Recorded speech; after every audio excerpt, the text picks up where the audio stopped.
नमस्कार, बहुत स्वागत है आपका। आप देख रहे हैं सबसे बड़ा अखाड़ा। में हूं आपके साथ शिल्पा तोमर। कोरोना महामारी के दौर में लोगों को तमाम आर्थिक परेशानियों का सामना करना पड़ रहा है।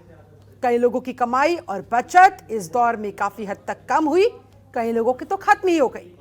वहीं भारत में त्योहारी मौसम की शुरुआत होने वाली है। ऐसे में सभी लोग त्योहारों को मनाने की तैयारी शुरू कर देंगे। लोगों को महंगाई के तौर पर एक और परेशानी झेलनी पड़ रही है, यह भी कहा जा सकता है। पिछले कुछ दिनों में देश में कई चीजों की कीमतों में भारी बढ़ोतरी हुई है। इनमें petrol, diesel, CNG, PNG, LPG gas cylinder भी शामिल है। पेट्रोलियम कंपनियों ने नॉन सब्सिडी वाले घरेलू गैस सिलेंडर की कीमत बढ़ा दी। अब ये गैस सिलेंडर 15 रुपया और महंगा कर दिया गया। नई बढ़ी हुई कीमतें आज 6 अक्टूबर से ही लागू हो गई हैं। अब सवाल यह है कि आसमान पर डीजल पेट्रोल दाम पर कब होगा कंट्रोल। आज की चर्चा इसी मुद्दे पर।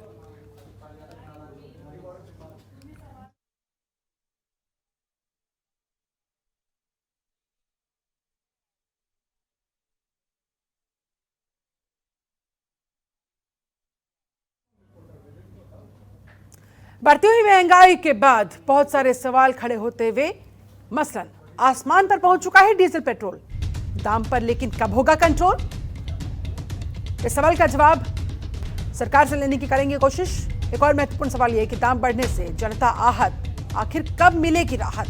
बहुत हो चुका, इंतहा हो चुकी है, महंगाई बढ़ती जा रही है, आउट ऑफ कंट्रोल हो चुकी है। पॉकेट पर अटैक तगड़ा, क्या किचन का बजट बिगड़ा, कोरोना चला गया, महंगाई वायरस से कौन बचाएगा, यह भी महत्वपूर्ण सवाल। दाल रोटी कैसे खाएं, टंकी फुल कैसे कराएं, क्योंकि महंगाई बढ़ती जा रही है, हर क्षेत्र में बढ़ती जा रही है। पेट्रोल डीजल की बढ़ती हुई कीमतों का असर अन्य तमाम चीजों पर पड़ता है। क्या बढ़ती महंगाई को कोई नहीं रोक पाएगा? आज इन्हीं तमाम सवालों के जवाब खोजने की हम करेंगे कोशिश।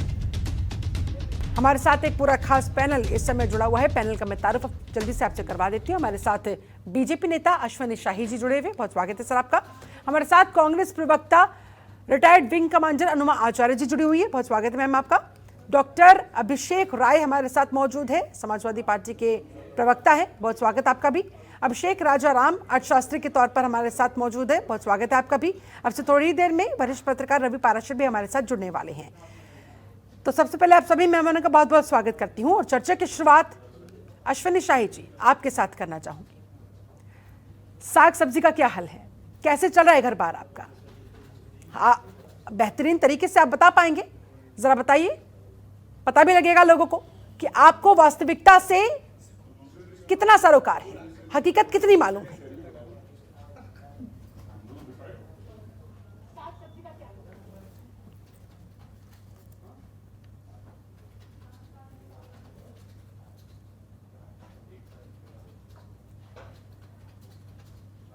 शाहिद साहब, मेरी आवाज आप तक पहुंच रही है या आवाज आनी बंद हो गई है?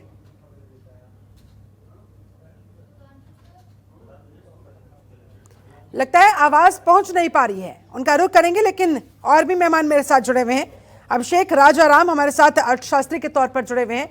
अभिषेक जी, अब आप बताइए जरा, लोग इतनी महंगाई में कैसे अपना घर बार चलाए, क्या खाए, क्या कमाए, कैसे अपने बच्चों को पढ़ाए?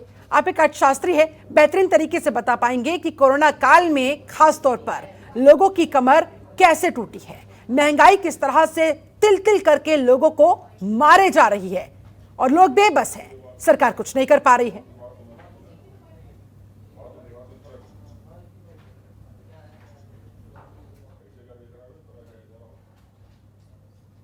महंगाई महसूस हो रही है। अगर आप समझे कि एक तरफ तो नौकरियां चली गई लोगों की, दूसरी तरफ जो लोग काम कर रहे हैं उनकी तनख्वाहें बढ़ी नहीं है या कम कर दी गई है कोरोना के नाम पर। तीसरा, वर्क फ्रॉम, कुछ आदमी कम हो गए। मान लीजिए पहले 20 आदमी काम कर रहे थे, अब 18 काम कर रहे हैं, तो उन्हें 18 से ही 20 का काम लिया जा रहा है। तो वर्क फ्रॉम होम जो कर रहे हैं वो ऑलमोस्ट 12 से 18 घंटे काम कर रहे हैं। ये भी एक समस्या है। और उसके ऊपर आप सब्जियों के दाम समझिए जरा, मटर 250 रुपए किलो हो गई है, शिमला मिर्च 150 रुपए किलो हो गई है। बाकी चीजों के अगर आप सेब वगैरह के दाम चेक करें तो महसूस होगा कि आम गृहिणी तो बजट, घर का किचन बजट चला ही नहीं सकती। उसमें भी जो चल रहा था धीरे धीरे इन्होंने एलपीजी के दाम इतने ज्यादा बढ़ा दिए हैं कि इसको क्या बोले। प्लस जो मेरी बाइक है, मान लीजिए मेरी बाइक में अभी 1000 रुपए का पेट्रोल आ जाता था, जिसमें पहले 600 रुपए का नहीं आता था। तो ये विकास है, ये 2014 से आज तक का विकास है कि जो बाइक में 500-600 का पेट्रोल आता था आज 1000 का आता है। उसके ऊपर आप देखिए फुटवेयर और क्लोथिंग पर जो इन्होंने इन्फ्लेशन की मार पड़ी है, इसकी वजह से एक तो खरीदारी नहीं हो रही। आम आदमी जैसे पहले ऑफिस जाते थे, रेगुलरली लोगों से मिलते थे, तो उस हिसाब से क्लोथिंग की खरीदारी भी नहीं हो रही। एक और समस्या ये हो गई है कि अगस्त की होलसम प्राइस इंडेक्स 11.39 है, जो कि हाईएस्ट है। रिटेल इन्फ्लेशन 5.3% है। इसका एक समाधान जरूर है सरकार के पास, जो सरकार करना नहीं चाहती। सेक्शन 9 ऑफ सीजीएसटी एक्ट में लिखा है कि जीएसटी आने के कुछ दिन बाद ही हम पेट्रोलियम और नेचुरल गैसेस को जीएसटी में ले आएंगे। हाँ। वो जीएसटी में लाने की बजाय इन्होंने 3-4 दिन पहले उसका रेट बढ़ा दिया। हाँ। तो 62% जो बढ़ाया गया है, ये कोई तरीका है? सीधा आप 62% बढ़ा दें। सैलरी तो किसी की 62% नहीं बढ़ती, 12% नहीं बढ़ती सैलरी, उसके लिए लड़ना पड़ता है। तो जब आदमी के पास नौकरी नहीं है, उसकी ईएमआई जा रही है, स्कूल की फीस में कोई रियायत नहीं मिली, मॉरेटोरियम पीरियड इन्होंने खत्म कर दिया, लेकिन उसमें भी ब्याज लिया, किसी का लोन तो माफ करा नहीं जी। तो इस तरह से आम आदमी पर तो बोझ बढ़ता ही जा रहा है। हवाई बातें करवा लो इनसे। ये दुनिया का पहला इकलौता ऐसा देश है जो आजादी के इतने साल बाद भी 70 करोड़ लोगों को मुफ्त में अनाज दे रहा है। और ये एक अचीवमेंट नहीं है, ये दुर्भाग्य है देश का कि हमें 70 करोड़ लोगों को अनाज देना पड़ रहा है, लेकिन इसको अचीवमेंट बताया जा रहा है। तो यहाँ उल्टा पुल्टा हो रखा है सब कुछ, सुनने वाला कोई नहीं। सेब के दाम अगर आप चेक करें, किसे कहें कि सेब के दाम बढ़ गए तो वो कहता है धारा 370 हट गई। अरे धारा 370 हट गई वो अलग समस्या है, सेब के दाम बढ़ गए वो अलग समस्या है। तो समस्या का जवाब नहीं देना, समस्या से भागना और डिस्कस नहीं करना। आम आदमी को फिलहाल कोई राहत मिलती हुई नजर नहीं आने वाली? नहीं, बिल्कुल नहीं। ठीक है, फिलहाल कोई राहत मिलती हुई नजर नहीं आने वाली है। अनुमा आचार्य जी भी हमारे साथ जुड़ी हुई है। अनुमा जी, अब सीधे आपके पास आते हुए, विपक्ष को कितनी समस्या हो रही है? आम जनता जिस तरह से महंगाई से परेशान है, क्यों विपक्ष महंगाई के मुद्दे पर आए दिन सरकार को घेरने की कोशिश करता हुआ नजर नहीं आता है? बल्कि अब तो चुनावी मौसम है, अब तो ये चीजें और एक्टिव हो जानी चाहिए। शिल्पा जी, पहली चीज तो मुझे, ये आपका चैनल है और आप लोग मुझसे बड़े हमेशा बहुत अच्छे से मैं इस चर्चा में आती हूँ, तो मुझे आज थोड़ा ताज्जुब हुआ कि आज जब देश स्टेट से द्वारा संरक्षित एक हिंसा देख रहा है, उस समय हम महंगाई की बात कर रहे हैं। पर फिर मुझे समझ में आया कि एक तरफ सरकार डायरेक्टली लोगों की हत्या के लिए अब लोगों को संरक्षण दे रही है और दूसरी तरफ जनता को तिल तिल कर मार रही है। और एक बात जो आपने कही, मुझे उस पे और भी ताज्जुब हो रहा है, क्योंकि मुझे तो ये जो आप कह रही हैं आंदोलन करता नजर नहीं आता। अलग अलग राज्यों में रोज आंदोलन हो रहा है महंगाई को लेकर, रोज, पर दिखता क्यों नहीं है? तो यहाँ से हम शुरुआत करें कि दिखता क्यों नहीं है। क्या बेंगलोर में अभी मान लेते हैं प्रदर्शन हो रहा है, आंदोलन हो रहा है महंगाई के मुद्दे पर, लेकिन तो क्या विपक्ष सरकार पर दबाव बनाने में फेल हो रहा है? उन प्रदर्शनों का कोई असर नहीं होता हुआ नजर आ रहा है? देखिए, ऐसा है कि विपक्ष जो है, खासतौर पे कांग्रेस, हमेशा लोगों के साथ रही है और जो भी उसकी योजनाएं रही हैं, उसके सेंटर में, उसके मध्य में हमेशा लोग रहे हैं। चाहे हम मनरेगा की बात करें, चाहे हम राइट टू एजुकेशन की बात करें, चाहे राइट टू फूड की बात करें, ये तो आपको दिख ही रहा है कि इतने बड़े पैमाने पर किसान आंदोलन हो रहा है, उसके बारे में भी सरकार टस से मस नहीं हो रही है। तो ये सरकार का हमें समझ में आता है कि बहुत ढीठ लोगों के हाथ में सरकार है, जिनको जनता के मुद्दे पर, जैसे मुझसे पहले के एक वक्ता ने कहा कि इनको, हमें क्या करना है, किसी जनता को क्या करना है 370 से या ट्रिपल तलाक से या इस तरह के किसी कानून से? जनता को किन चीजों से मतलब है? उसको रोटी, पानी, शिक्षा, चिकित्सा ये मिलती रहे। तो ये चीजों को छोड़कर इस सरकार बाकी तमाशे कर रही है। अगर आप मुझे थोड़ा समय दे तो एक छोटी सी कहानी सुनाना चाहती हूँ, बिल्कुल 1.5 मिनट की। मैं ये कहानी में ये कहना चाहती हूँ कि देखिए, एक समय एक ऐसा फार्म हाउस का आदमी था जो अपनी मुर्गियां जो होती थी उसके फार्म हाउस में, उसको बड़े प्यार से रखता था और उन्हीं के अंडे वगैरह बेच के काम चलाता था। जी। तो मुर्गियां भी उसे पसंद करती थी। अब एक समय ऐसा कुछ अकाल का समय आया कि बहुत लोग मरने लगे, फिर भी वो अपनी मुर्गियों को चलाता रहा, बहुत दिनों तक उनका ध्यान रखा। फिर एक दिन उसे लगा कि अब तो या तो मेरा परिवार रहेगा या ये मुर्गियां रहेंगी। उसने मुर्गियों की एक गोलमेज कॉन्फ्रेंस बुलाई और मुर्गियों से कहा, भाई मैं वैसे तो आपको बहुत प्यार करता हूं, लेकिन अब चूंकि ये चारा यही है कि या तो आप बचेंगे या मैं बचूंगा, तो मैं चूंकि डेमोक्रेसी का समर्थक हूं, तो मैं आपको हर एक मुर्गी को एक राइट देता हूं कि आप ही हमें बता दीजिए कि हम किस तरह के मसाले में आपको तल के खाएं। आज हमारी ये हालत हो गई है कि जिस सरकार को चुनकर लाया गया वो हम ही को उसी मुर्गी की तरह ऑप्शन देती है कि हम आपके साथ ये करें कि ये करें, और चलिए ठीक है। अल्टीमेटली और इसका करती जवाब रही है देने तो के लिए उसे हमारे करना साथ बीजेपी से अश्विनी शाही जी जुड़ चुके हैं। अश्विनी जी, विकास की बात तो आप लोगों ने कही थी, लेकिन लोगों को यह नहीं पता था कि महंगाई का इस हद तक विकास हो जाएगा कि लोग मरने पर आतुर हो जाए, क्योंकि लोगों के सामने कोई ऑप्शन ही नहीं है। वो क्या खाए, क्या कमाए, कैसे अपने बच्चों को पढ़ाए? क्या आपने गंभीरता से इस पर सोचा है? और अगर हाँ, तो महंगाई कम होने का नाम क्यों नहीं ले रही है? आम जनता कहां जाए, किससे अपनी गुहार लगाए?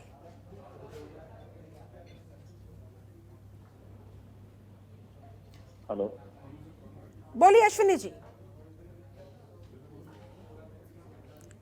अश्विनी जी, सीधा सा सवाल है, दाल रोटी कैसे खाए, टंकी फुल कैसे कराए, कैसे अपने बच्चों को पढ़ाए? आवाज आ रही है सर, बोलिए। आपकी आवाज मुझे साफ नहीं सुनाई दे रही है शिल्पा जी, क्या मेरी आवाज आपको आ रही है? आ रही है सर, आपकी आवाज आ रही है। प्लीज कंटिन्यू, जवाब दीजिए। महंगाई पर क्या है आपके पास जवाब?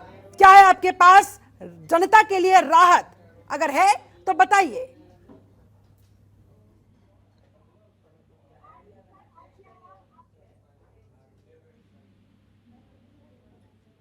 शिल्पा जी, मैं बोल रहा हूँ क्योंकि मुझे थोड़ी बहुत आपकी आवाज सुनाई दे रही है, लेकिन मैं आपको बताना चाहूंगा, अर्थशास्त्री महोदय जो बैठे हैं इनका भी मैंने थोड़ा सुना, और एक कांग्रेस की नेता बैठी हुई है, मैंने उनका भी हल्का सा सुना, लेकिन मुझे उसका मजमून समझ में आ गया कि भारतीय जनता पार्टी को घेरने का कार्यक्रम इन लोगों का जो पहले चल रहा था वही राग अभी भी चल रहा है। महंगाई बढ़ी है, देश बढ़ रहा है, महंगाई बढ़ रही है। अभी उन्होंने कहा कि अब पहला देश है जो, शायद मैंने अगर सही सुना तो, पहला देश है जो इतने लोगों को अनाज दे रहा है। सच्चाई है, 100 साल के बाद आपके यहाँ एक ऐसी महामारी आई है जिसमें 80 करोड़ परिवारों को हमको राशन देना पड़ रहा है। कहाँ है आप लोग? मैं कह रहा हूँ कि अगर आपको डीजल पेट्रोल की भी बात करनी है तो सबसे ज्यादा समृद्ध राज्य कौन है? महाराष्ट्र है। सबसे ज्यादा कृषि प्रधान और समृद्ध राज्य कौन है? पंजाब है। सबसे ज्यादा मिनरल से समृद्ध कौन है? छत्तीसगढ़ है। इन तीनों से कहिए कि अपना वैट घटा दें। अभी यहाँ पर जीएसटी कमीशन की बैठक हुई थी, जीएसटी कमेटी जब बैठे तो अपना वैट नहीं घटाया। अश्विनी जी, सब लोगों आचार्य ने जी बीच में कुछ कहना चाह रही है, एक सेकंड। ये तो भारत, मैं कह रही हूँ, ये तो भारत में ही बंटवारा किए दे रहे हैं। क्या इन्होंने इन सभी राज्यों को जीएसटी का शेयर दे दिया? आवाज नहीं आ रही है, जीएसटी का शेयर दे दिया है। आवाज नहीं आ रही है। ठीक है, ठीक है, ठीक है अश्विनी जी, आप अपनी बात पूरी करें, उसके बाद मैं आती हूँ आपके पास। कर रहे हैं, आपको क्या आवाज देके करें? आवाज आए तो अभी इनको आवाज आपकी आ रही है सर, स्पष्ट तौर पर आपकी आवाज आ रही है, आप जल्दी से अपनी बात पूरी कीजिए। मैंने किसी के बीच में नहीं बोला, मैं सुन रहा था। तो ये बीच में कांग्रेसियों के दर्द क्यों होता है? कांग्रेसियों को इस समय दर्द इसलिए हो रहा है सर क्योंकि आम लोग परेशान हैं, महंगाई की मार झेलते झेलते आम लोग अब शिल्पा जी थक चुके हैं। कांग्रेस के लोग कितना भी, शिल्पा जी, ठीक, कांग्रेस के लोग कितना भी भाषण दे लें, कांग्रेस। अच्छा ठीक है सर, आपको माफी के साथ रोकना चाहूंगी, टेक्निकल एरर की वजह से मुझे यहाँ पर मजबूरी में एक छोटा सा ब्रेक लेना पड़ रहा है। बहुत छोटा सा ब्रेक, लौटेंगे। चल ब्रेक के बाद बहुत स्वागत है आपका। आज चर्चा हो रही है महंगाई के मुद्दे पर। महंगाई जिस तरह से आम लोगों को परेशान कर रही है, आर्थिक कमर लोगों की महंगाई ने तोड़ कर रखती है।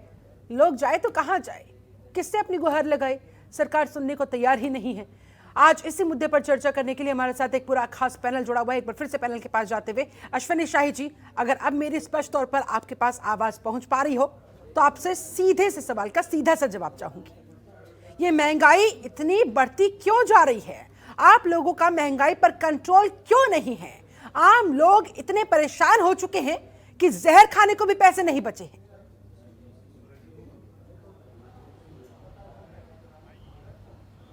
देखिए, महंगाई रोज जो है दिन अगर बढ़ता जा रहा है तो चीजें आगे बढ़नी ही चाहिए, लेकिन आज हम जिस दौर में हैं महंगाई की बात कर रहे हैं। अभी मैंने सुना कि आपके अर्थशास्त्री महोदय कह रहे थे देश के ऊपर ये संकट है, आज देश को ये बांटना पड़ रहा है, तो हम 80 करोड़ परिवारों को दे रहे हैं, 80 करोड़ लोगों को राशन दे रहे हैं।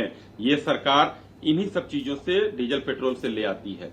कांग्रेस इतने दिन तक सरकार में रही, मैंने कहा था, अभी शायद मेरी आवाज नहीं आ रही थी, 1241 रुपए का सिलेंडर 1 जनवरी 2014 में मैंने खरीदा था और यही 2019 नवंबर में 528 का भी सिलेंडर हमने बेचा है।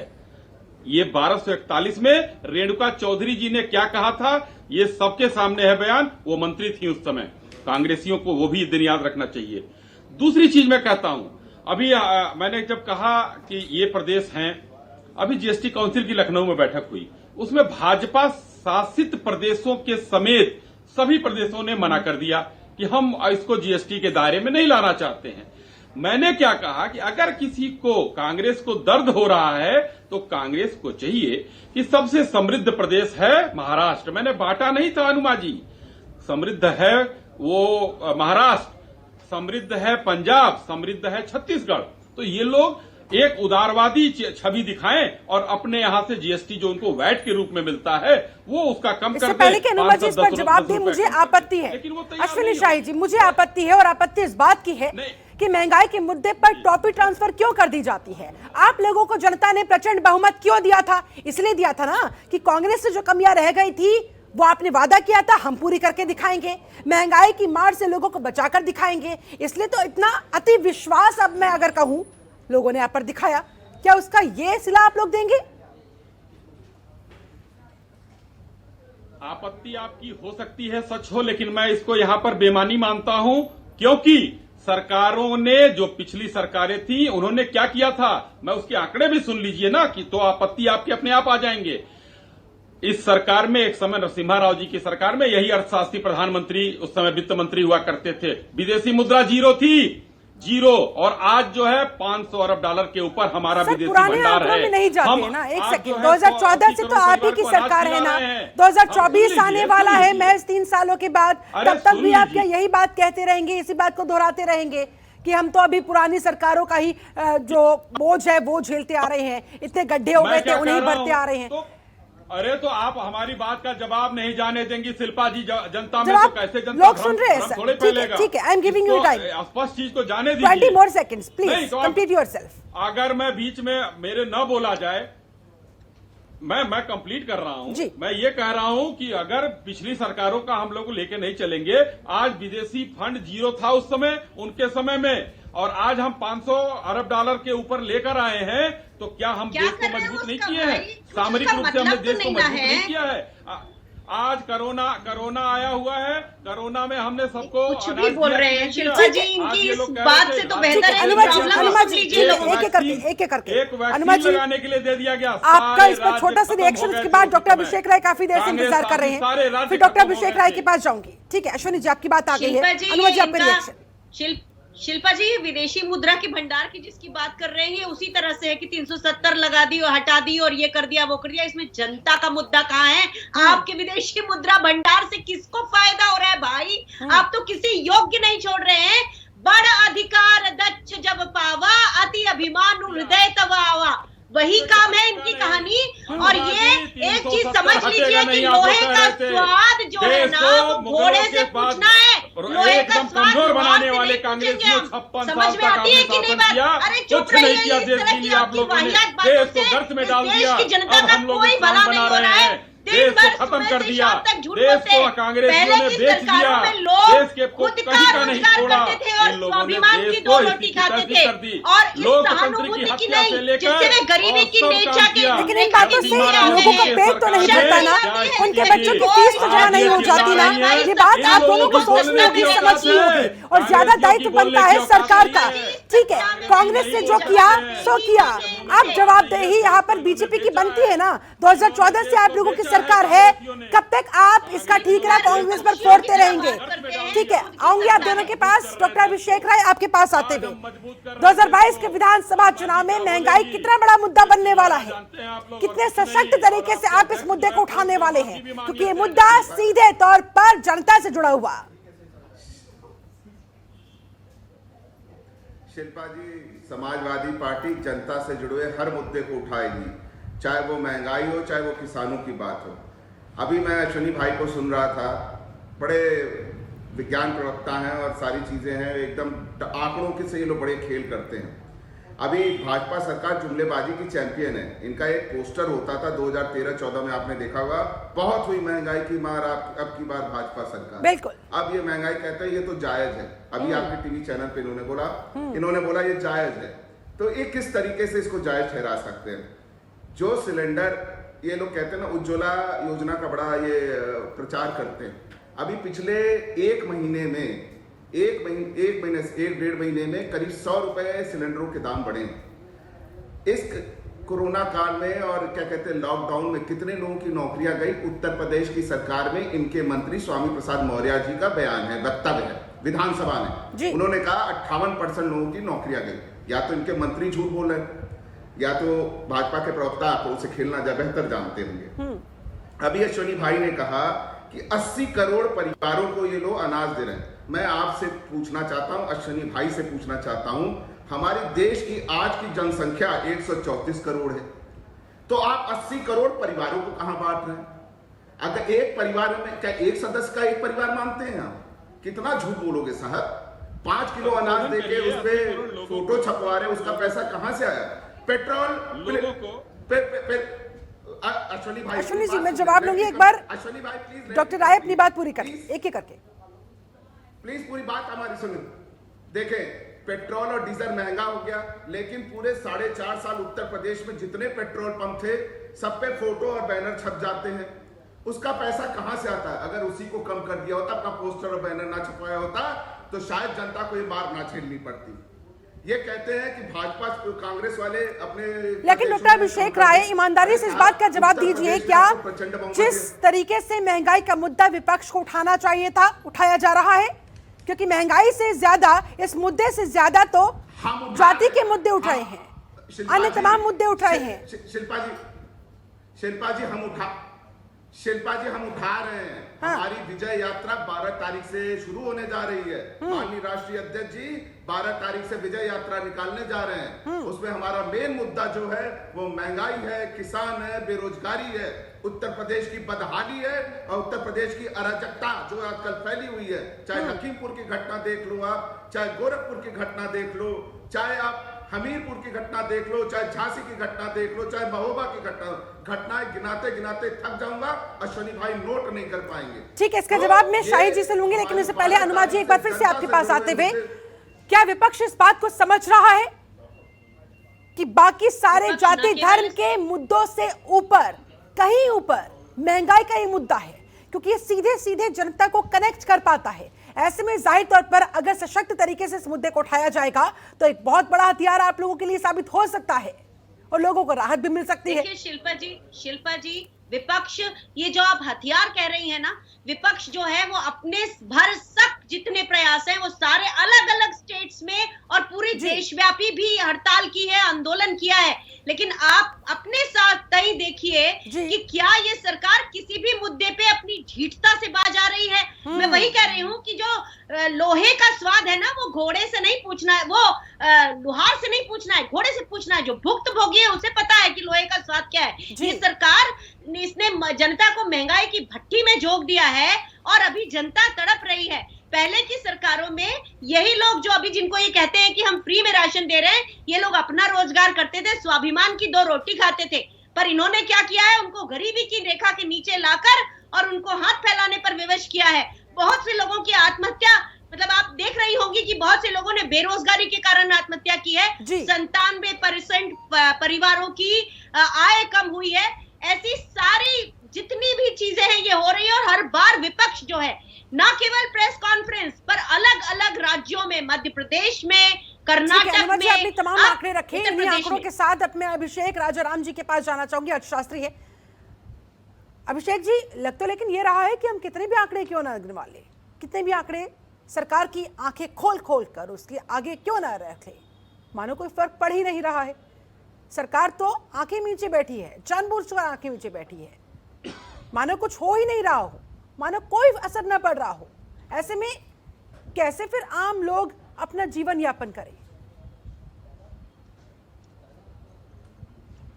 पहले तो 2-3 चीजें समझ लेते हैं कि ये जो पेट्रोल के दाम कम नहीं हो रहे, इसके पीछे रीजन क्या है। हाँ, क्योंकि वही जड़ है बढ़ती हुई महंगाई। वो ईरान इराक से आता था पिछले, हाँ जी, क्योंकि ट्रांसपोर्टेशन कॉस्ट बढ़ जाती है, अब डीजल 100 रुपए हो जाता है। हाँ। बाय डिफॉल्ट हर चीज के दाम बढ़ने हैं।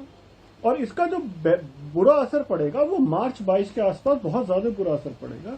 तो पहले हमारा जो पेट्रोल था या क्रूड ऑयल जो है वो हम ईरान से लेते थे। ईरान से लेने में एक फायदा ये था कि वो पैसा हमसे INR में लेता था, तो हमें फॉरेन एक्सचेंज फ्लक्चुएशन भी नहीं मिलती थी। ट्रंप और ईरान में कुछ इश्यूज हुए तो हमने ईरान से तेल खरीदना बंद कर दिया और यूएस से तेल खरीदते।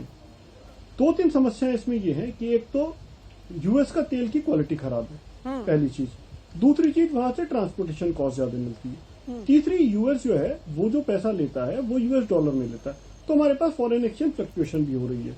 चौथी चीज, हमारी आज तक की जो इंडिया की जो पॉलिसी है वो ये है कि हम यूनाइटेड नेशन की बात मानेंगे, जिस पर वो प्रतिबंध लगाएगा हम वो प्रतिबंध मानेंगे। किसी एक कंट्री ने लगा दिया तो उसको हम नहीं मानेंगे। लेकिन अलिखित तौर पर ट्रंप से रिलेशनशिप सुधारने के चक्कर में हमने अपनी जो वो पॉलिसी है उसको एक ठंडे बस्ते में डाल दिया। ऑफिशियली आज भी हमारा स्टैंड यही है कि हम UN की बात मानेंगे। दूसरी चीज, जो नेचुरल गैस में 62% बढ़ा है। नेचुरल गैस 3 चीजों में यूज होती है। पहली, इलेक्ट्रिसिटी बनाने में। दूसरी, CNG और जो LPG में यूज होती है उससे कुकिंग गैस होती है और ऑटोमोबाइल में खर्चा होता है। तीसरा, जो नेचुरल गैस है उससे फर्टिलाइजर बनाया जाता है। तो यहाँ पर नेचुरल गैस के दाम बढ़ने से इलेक्ट्रिसिटी भी बढ़ जाएगी, फर्टिलाइजर भी बढ़ जाएगी। ये 2 मेजर समस्या है। और जो तेल का पैसा है, जैसे कई बार ये कह देते हैं कि हम बॉन्ड का पैसा दे रहे हैं, तो वो तो डीजल पेट्रोल से दे रहे हो आप। सरसों का तेल 200 रुपए क्यों पहुंच गया? रिफाइंड ऑयल 150 रुपए क्यों पहुंच गया? किचन बजट तो सरसों के तेल से खराब होता है, बिल्कुल, तो उसके लिए जवाब नहीं होता। हाँ। चौथी एक इम्पोर्टेंट बात, उज्ज्वला योजना में दिसंबर 2019 में एक रिपोर्ट आई थी जिसमें उज्ज्वला योजना की कमियां बताई गई थी। That was the performance audit. CAG का है, तारीख शायद 10 या 11 दिसंबर 2019 है जिसमें वो रिपोर्ट टेबल करी गई थी। उसके बाद दोबारा परफॉर्मेंस ऑडिट नहीं हुआ। इस योजना की आज तक परफॉर्मेंस पता नहीं चली कि एक्चुअली वो जो कमी पहले बार जब इम्प्लीमेंट हुई उसमें से कमी दूर भी करी गई या नहीं करी गई। अब एक छोटी चीज पर आते हैं, स्मॉल और मिड। देखिए, सिर्फ जो व्यक्ति कंज्यूम कर रहा है वो तो है ही, जो दुकानदार है, ट्रेडर है, उसको भी बड़ा कष्ट है। उसको कष्ट क्या है कि जैसे लोग लुभावने वायदे कर दिए जाते हैं। उसमें क्या है, जैसे मोदी जी ने एक दिन अनाउंस कर दिया, वोकल फॉर लोकल, आपको भारतीय खिलौने खरीदने चाहिए। हैप्पी, हम भारतीय खिलौने खरीदना चाहते हैं, लेकिन इसके लिए कोई पॉलिसी दीजिए। आपने कोई एक्साइज ड्यूटी, GST या कुछ कम कराओ, कोई इलेक्ट्रिसिटी में ताकि वो प्रमोट किए जा सके। अचानक एक दिन बोल देने से कि जी आप भारतीय खिलौने खरीदें, उससे खिलौने नहीं बन जाएंगे। छोटे व्यापारी पर लेट फीस, पेनल्टीज, इंटरेस्ट इतना ज्यादा लगा रखा है कि वो धंधा ही बंद कर रहा है। आजकल कंपनियां ही बंद हो रही हैं। चौथी चीज, मोदी जी के राज में कई बार उन्होंने भी कहा कि हम इसको इंडिया को डिजिटल इंडिया बनाना चाहते हैं। डिजिटल इंडिया बनाते बनाते हालात ये हो गए हैं कि वेब पोर्टल, सरकारी वेब पोर्टल नहीं चलते। 1 जून से आज तक इनकम टैक्स पोर्टल नहीं चल रहा, MCA का पोर्टल नहीं चलता, GST पोर्टल नहीं चलता। तो ये कैसे है? एक सबसे बड़ी समस्या सरकार के साथ है कि जो भी कोई इनसे कहता है कि साहब हमारे को पेमेंट बनता है, वो कहते हैं साहब आप लोन ले लो। स्टेट्स ने कहा हमारा कंपनसेशन आपने नहीं दिया, बोले साहब आप हमसे लोन ले लो। और लोन लेने के साथ साथ कहते हैं साहब हम GST कंपनसेशन से 2022 में खत्म हो रहा है, जुलाई में, जो 5 साल के लिए था, उसको ये आगे के 10 साल के लिए, 5 साल के लिए बढ़ाने के चक्कर में जो कंपनसेशन सेस है, जो लगा ही 4 साल 5 साल के लिए था, उसको आप दर साल बढ़ाते जाएंगे तो महंगाई तो अपने आप बढ़ जाएगी। ऐसे में ये समस्याएं तो बहुत सारी है। 20 लाख करोड़ अभिषेक जी, विकल्प क्या है सरकार के सामने? क्या सरकार कर सकती है अगर करना चाहे तो? 1 लाख बहुत कुछ कर सकती है। लास्ट लाइन बोल देता हूं, आत्मनिर्भर भारत पैकेज में इन्होंने 50,000 करोड़ का जो TDS का रेट कम करा था वो भी जोड़ दिया था। जो TDS का रेट कम हो गया वो आत्मनिर्भर भारत पैकेज। और सरकार यहां से क्या क्या कर सकती है? देखिए, मनमोहन सिंह के टाइम पर 15% जीएसटी का रेट होता था। जब 2008 में समस्या आई वर्ल्ड वाइड तो उन्होंने 3% जीएसटी का रेट कम करके 12% कर दिया। अभी आज की डेट में जीएसटी का एक चीज पर भी रेट इन्होंने कम नहीं करा। इनफैक्ट WHO उन्होंने लेटर लिखकर दिया, तो इन्होंने पिछली जीएसटी काउंसिल मीटिंग में जो लखनऊ से पहले वाली जो हुई थी, तो उसमें जो रेट कम करे उसमें उन्होंने कहना पड़ा कि हमें WHO ने कहा है कि रेट कम करो। अब आप ये बताइए देखिए WHO को आपकी सरकार को आकर जवाब बोलना लेना पड़ रहा चाहूंगी है कि अश्विनी साहब शाही आप जी से। पूरी बात आपकी ये अश्विनी essential शाही दवाई जी है। ने सुनी है। शाही साहब, क्या जीएसटी का रेट कम करने के लिए भी WHO को अब कहना पड़ेगा? आप लोगों के देश है, आप लोगों की सरकार है, आम जनता ने आप लोगों पर इतना विश्वास किया है, कुछ तो लोगों के बारे में सोच लीजिए सर।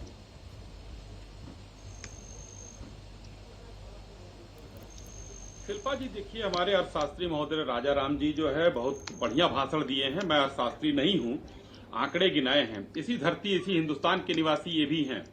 इसी हिंदुस्तान में 2003 से 2013 के 14 के बीच में महंगाई दर कितनी बढ़ी थी? खाने पीने की 157%। इनको याद नहीं है क्या, भूल गए?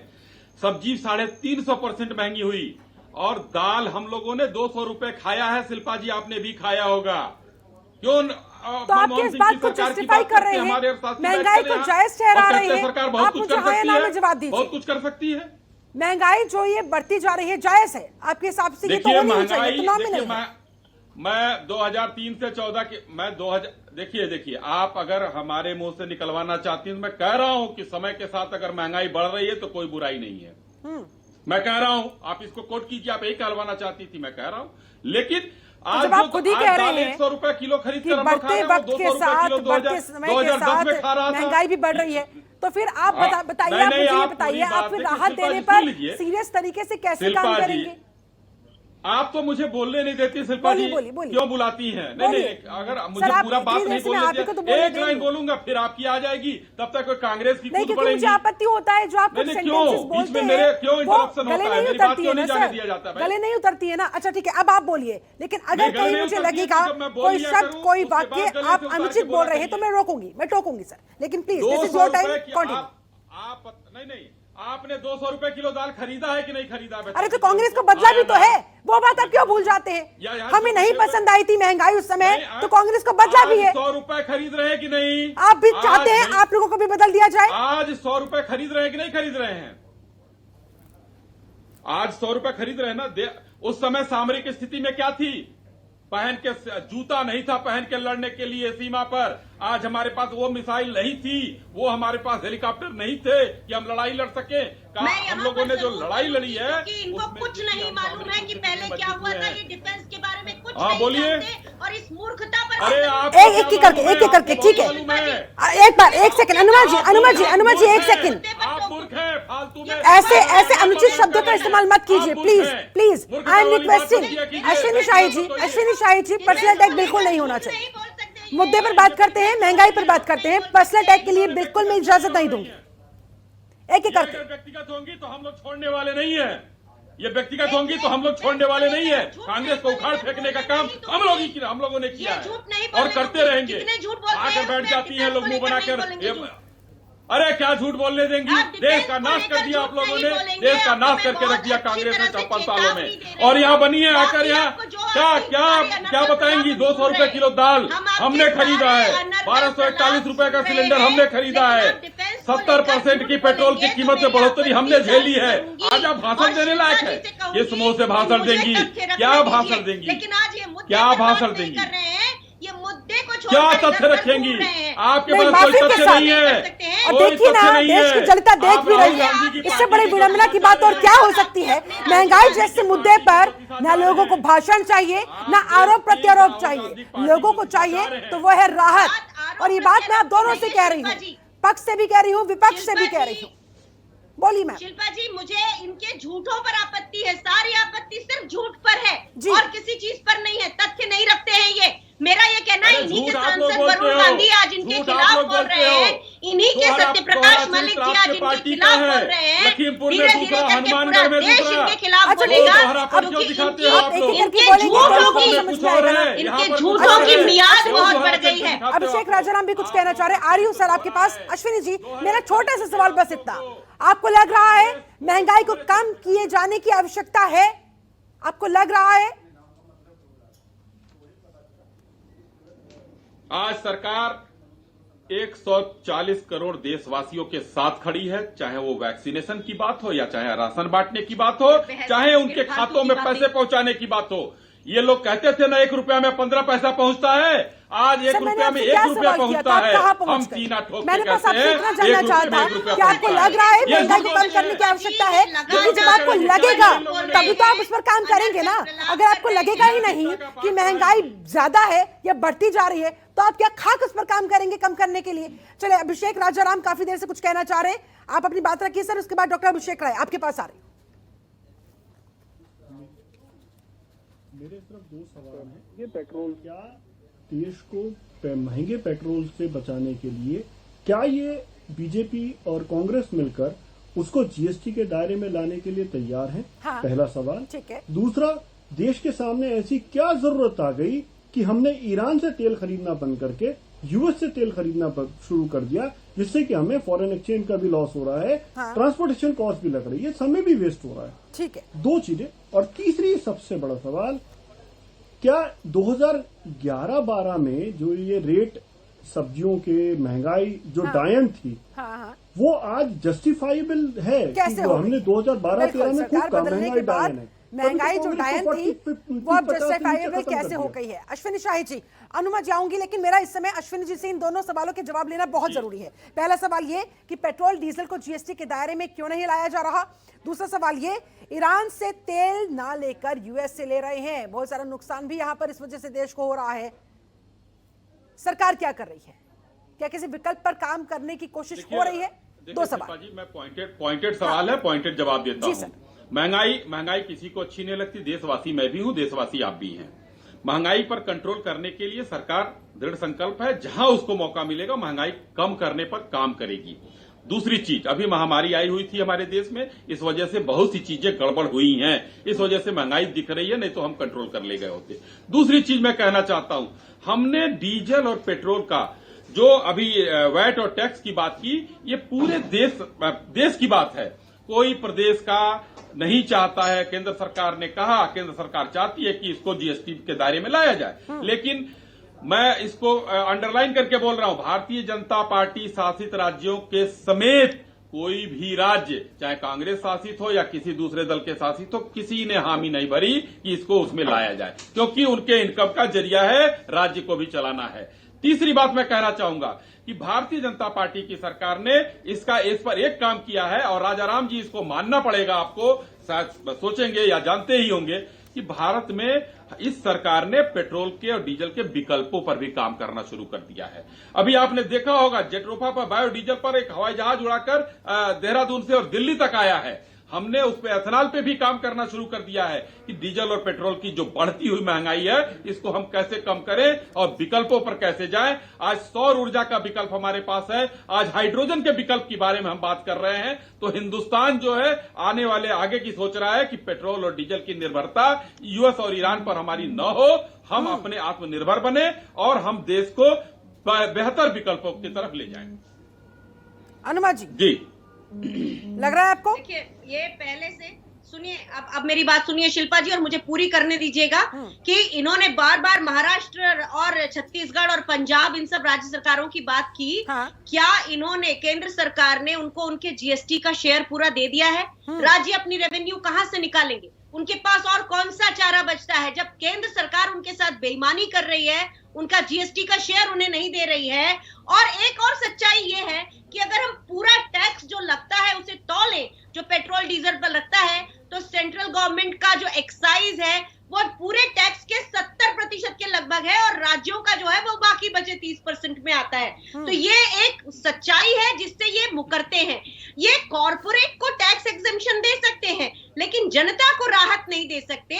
2019 में तो कोई कोरोना महामारी महामारी नहीं थी, तो उस समय भी जॉब जा रहे थे, उस समय भी सब कुछ अर्थव्यवस्था टॉपल हो रही थी। तो ये क्या बात करते हैं, नए नए जुमले। इधर हमारा ध्यान महंगाई पे है, ये कहते हैं हाइड्रोजन को बनाएंगे, सौर ऊर्जा को बनाएंगे। लोग जवाब शायद चाहूंगी एक बार अनुराग जी अपनी बात पूरी कर लें। क्या किया है, इम्प्लीमेंटेशन क्या किया है? अभी तक कोई इम्प्लीमेंटेशन नहीं किया है। लोग, अच्छा एक चीज, आखिरी चीज वो ये कि देखिए, ये कहते हैं समय के साथ महंगाई बढ़ती है। अरे भाई, समय के साथ लोगों की इनकम बढ़ती है, साथ में जब बढ़ती है, जैसे कांग्रेस सरकारों के समय लोगों की तनख्वाह भी बढ़ती थी, उसी तरह से रोजगार नहीं जाते थे, इतने सारे ठीक है, टू द पॉइंट जवाब अश्विनी शाही जी, इसके बाद डॉक्टर अभिषेक राय आपका रुख करते हुए जल्दी से छोटा सा जवाब अश्विनी जी, क्योंकि सवाल यहाँ पर इसलिए महत्वपूर्ण हो जाता है, अगर लोगों की सैलरी बढ़ती ना तो शायद उनको ये महंगाई इतनी चुभती नहीं। सैलरी तो वही की वही है, महंगाई बढ़ती जा रही है, इस वजह से लोग परेशान। बेरोजगारी भी हो गई है।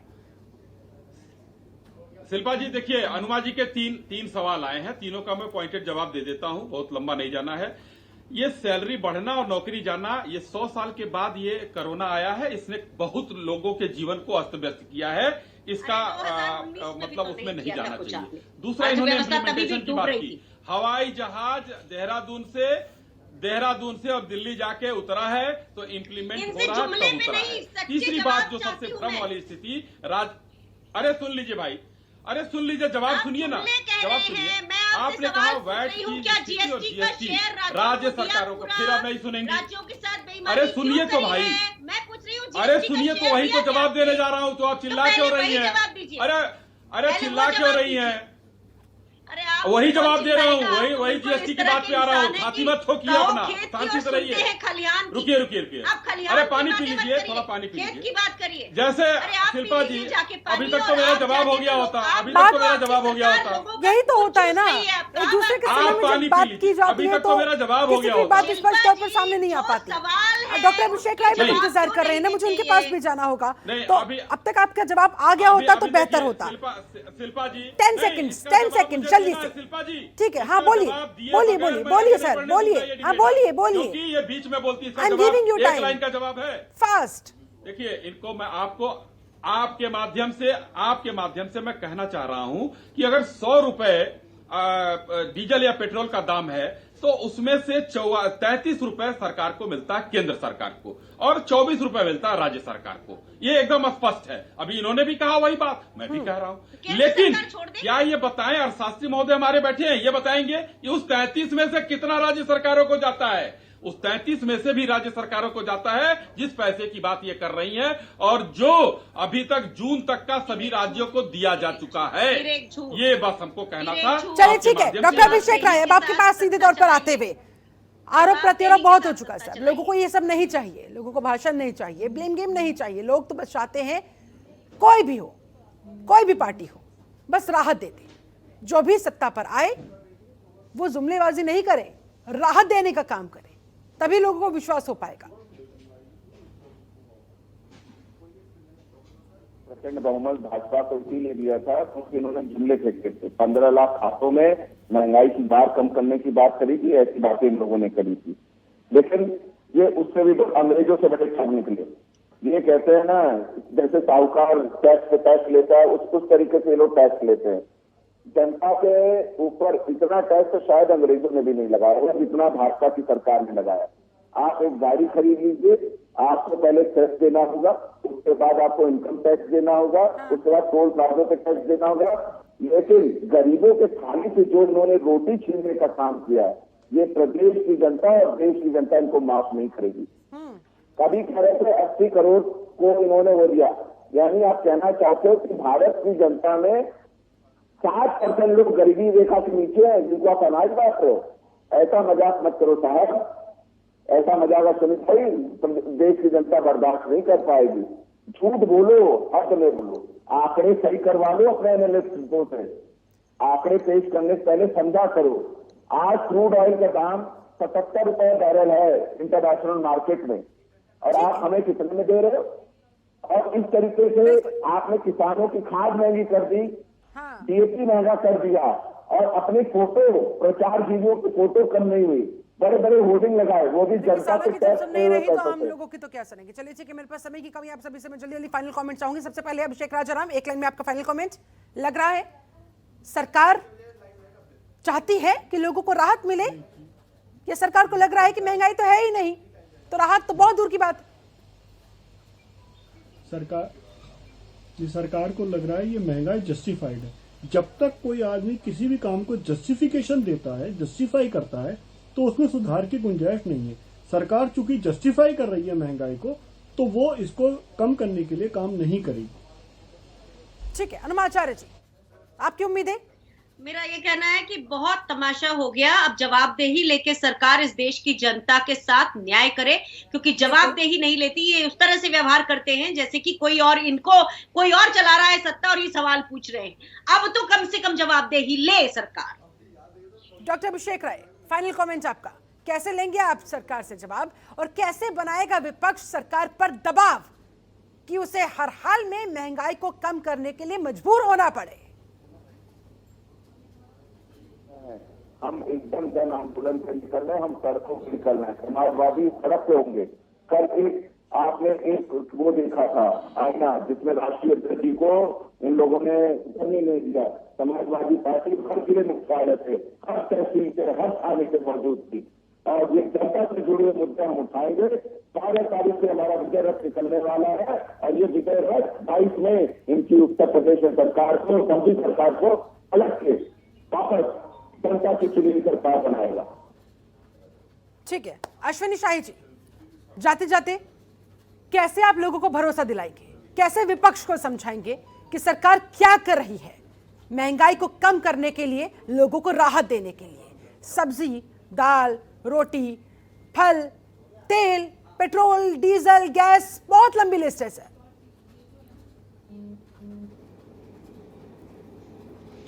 शिल्पा जी, देखिए, इस समय भारत सरकार एक मजबूत नेतृत्व और मजबूत हाथों में है, और हम अपने 140 करोड़ जनता के लिए उनको मजबूत भी बनाएंगे, उनके लिए काम भी करेंगे। चारों तरफ से हम इस समय महंगाई को भी एक व्यवस्थित करने का काम करेंगे और देश को भी मजबूत करने का काम करेंगे। हम ये वादे के साथ ये देख रहे हैं कि अगर मोदी सरकार है तो हर चीज मुमकिन है। कांग्रेसियों को इसीलिए जुमला आपको चुनकर लाया था ना लोगों ने कि मुमकिन आप करके दिखाएंगे, लेकिन फिलहाल तो नामुमकिन का होता हुआ नजर आ रहा है महंगाई का नीचे आना। चलिए, बहुत बहुत शुक्रिया। मेरे पास समय बस इतना ही था। बहुत बहुत शुक्रिया, बहुत बहुत धन्यवाद आप सभी लोगों का मेरे साथ इस खास चर्चा में जुड़ने के लिए। बहुत बहुत शुक्रिया। तो लोगों को जुमला नहीं, रोटी चाहिए। लोगों को जाति नहीं, थाली में सब्जी चाहिए। और इससे भी ज्यादा महत्वपूर्ण यह है, महंगाई की वजह से जो लोगों की कमर टूटती जा रही है, राहत का उस पर मरहम चाहिए। बयानबाजी नहीं, भाषण नहीं, आरोप प्रत्यारोप नहीं। सरकार को अब हर हाल में इस पर गंभीरता से सोचना होगा, वरना जनता की तरफ से वोट की चोट के लिए सरकार तैयार रहे। चलिए, मेरे साथ इस खास चर्चा में जुड़ने के लिए आप सभी का बहुत बहुत शुक्रिया। बने रहे जनतंत्र टीवी के साथ। नमस्कार। खबरों के निष्पक्ष विश्लेषण के लिए सब्सक्राइब करें जनतंत्र TV and press the bell icon. Never miss any update.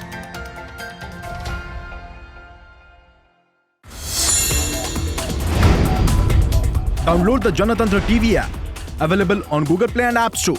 Download it now.